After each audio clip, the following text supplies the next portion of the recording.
months na. But pasabot, magsaulog na sab kita mga Pinoy sa Kapaskuhan. Ug taliwala pa man sa pandemya, adunay namugna nga Christmas jingle with a twist ang usa ka propesor nga nag-viral online. Mga kapuso, this morning sabay tang malingaw og makikaroling sa pinasahi nga Christmas song nga gihimo sa atong makauban karong buntaga. Di na nato dugayon pa atong makauban si Sir Rolito Imperial gikan Dumanhog, Cebu. Sir Rolitz, good morning and welcome sa At Home with GMA Regional TV nga makita sa tibuok Mindanao. Kamusta mo diha?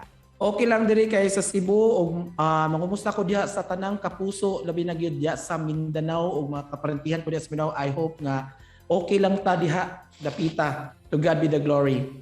Alright, hinaot nga magpabilin kamo sa maayong kahimtang. Apan Sir Rolitz, unang-una, makisayod sa mi kung unsa ba ang imuhang naisipan o ideya ngano nimo namugna kini nga Christmas song nga may kalabutan man sa COVID-19. Naimut na niya, namugna ni siya nga maong kanta sa panahon nga August na siya, last week sa August, nga murag mag-abot na ang kaning Pasko, September, burn na siya, so magpasko na. Pero dito man gini nagsugod ba kasi si Mericha nang li na siya, murag musugod na siya next September 1, murag mukanta na siya, and then so nagpats ako og gimmick, mag-create sa kuno nga something ba like what if mag-create ko og kanta nga something related sa COVID kay murag ang panahon karon ba murag nakuyawan ganita unya while nagminaw ko sa kaning Christmas song nga kasadya dito na ko namugna nga ni pwede mo gyud ni siya nga mabuhatan og kanang lyrics ba. Well, sige na kong gibalik-balik ang kasadya nga kanta, and then pag-abot yun ako diri sa eskwelahan, and then wala ko'y klase atong kay Saturday while waiting sa akong estudyante. Believe me or not, kuan na gito nako, buntag ra to nako siya na nabuhat tanan. Kay tungod kay inspired kay ko magbuhat sa maong kanta ba. Half day lang, nahuman nako to siya September 1. Sa mong paghimo sa kanta Sir Rolitz, unsa ba ang katuyuan nimo nga makuha sa mga maminaw sa imuhang kanta? Masaya baru Paskuhan, Delta plus Vargat mihulga na. First and foremost kay ang lyrics yun sa kasadya nawala naman yun siya, no? Ako naman yun siyang giilisdan o katong first line naman lang ganito nga masadya kining Paskuha. The rest is more on COVID na nga related nga ang lyrics niya kay para sa ang mga tao nga ang ako lang gid ato is tanan magud like diri sa amo ang community tamong lungsod kuan jud kay struggle kay ang kanang bitang issue kayo ang pagbakuna. So pugsanay kay ang mga tao nga magpabakuna kay mahadlok kay mo lagi naidagang naitabo unya panaot pagyud plus dauton nila ang pagbakuna nga kana ba. So para kani nga kanta madungog siya sa tanan pero wala sa jud ko mag-expect nga kaning kantaha madungog ba. Ang ako lang gid ani is kumpiyansa na tang mugawas, inana pagbakuna ra gid ang solusyon. Siyempre, pinasahi-sab ang imuhang music video sa maong kanta Sir Rolitz kay effort jud kaayo. Paunsa ba nimo ni gihimo? Tell us more about it. Sa tinunanay lang upat na siya ka voices, no? So dili gid siya lalim pagbuhat, dili siya lalim. Primero ana naka-idea ra ko ana katakanta ko mag-duet ba. So pagbuhat na ko ana is una na ko kantahon ang usa ang melody, and then i-record na ko siya. Mukanta na sad ko og lain na sad nga voice, it can be the tenor para mo blend siya katong melody. So iniguma na sad ana niya, kanta na sad ko sa it can be sa alto.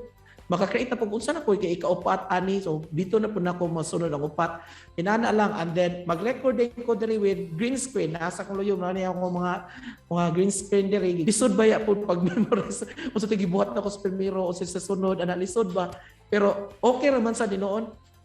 Truly, daghan gayod ang nalingaw sa imuhang gihimo nga performance Sir Rolitz, pero alang sa kasayuran na pod no sa atong mga viewers, give us a little background kung unsa ba ang imuhang background sa music. Okay, sa college ko, siguro sa gamay pa ko, pero sige na dyan kong kanta, no? Binisaya yun na akong kantahon dyan. And then pag abot pa kong college, dito na ko na member sa Cebu Normal University Choral, dito sa ko nahasas ba. So ni-appeal kong choir, so nadawat. And then wala ko nag-expect nga kato kung nasudlan di ay nga choir, pwede di siya pang international, nasudlan di laing director nga ni-train sa amoa, di-convert me into dance choir. Sir Rolitz, any message po sa atong mga kapuso viewers nga i-feel gyapon no ang Christmas bisan pa man nga hilabihan ang challenges karon adunay pandemya? Akong message din na sa atong mga kapuso din na sa Mindanao, despite sa mga naitabo karon pandemic, no, Delta variant na ba ning misulod makuyawan ta, but as katong akong kanta tukma kay sa kuntong panahon karon nga ang pagbakuna mao ra gyud ang solusyon.